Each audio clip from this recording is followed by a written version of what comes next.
Hey, what's going on, YouTube people? My God, I can't even do my intros anymore. What's going on, YouTube people? My name is Nate, and today there's been some very exciting news made in Advanced Warfare that has a potential to lead to the reintroduction of an old-school Call of Duty weapon. So, today Michael Condrey had this to say on Twitter.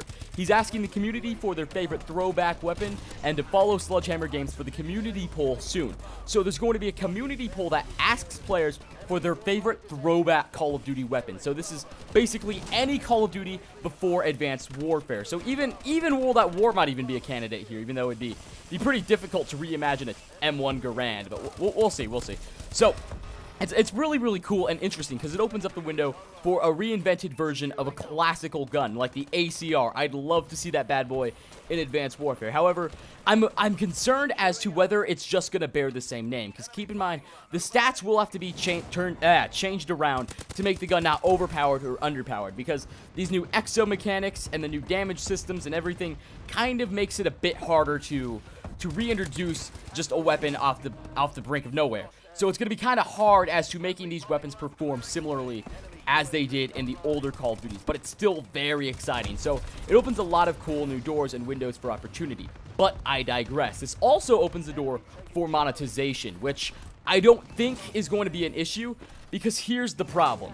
Sledgehammer could, if they wanted to piss the community off but make a few bucks while doing so, they could have this poll come out. They could have a winner be, let's just say the winner's ACR. They're like, ACR will be in Advanced Warfare for $4.99.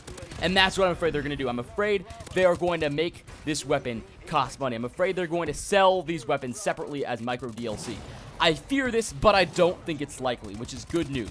Because the problem that I have with Sledgehammer already is the monetization of advanced supply drops, and I know a lot of other people are pissed off about this as well.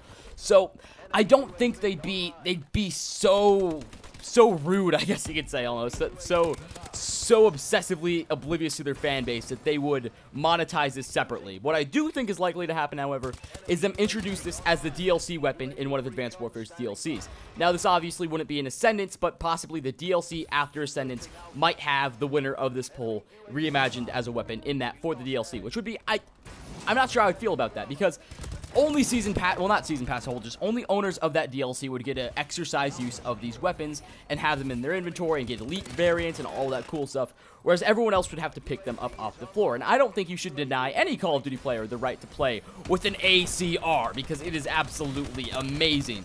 So I'm very curious as to how Sledgehammer is going to handle the distribution of this. If they wanted to be very generous, they might just give this to players for free. But I don't know. Something I'm also very hyped up about is what variants will be included. I need to see an elite ACR. That thing would be just so amazing. But anyways, guys, those are my thoughts. Those are my opinions. Those are the words of Michael Condrey as he expressed on Twitter. Thank you so much for watching, and my name's Nate. If you enjoyed this video, please leave a rating where you deem it necessary. Have a fantastical day, everybody. Bye.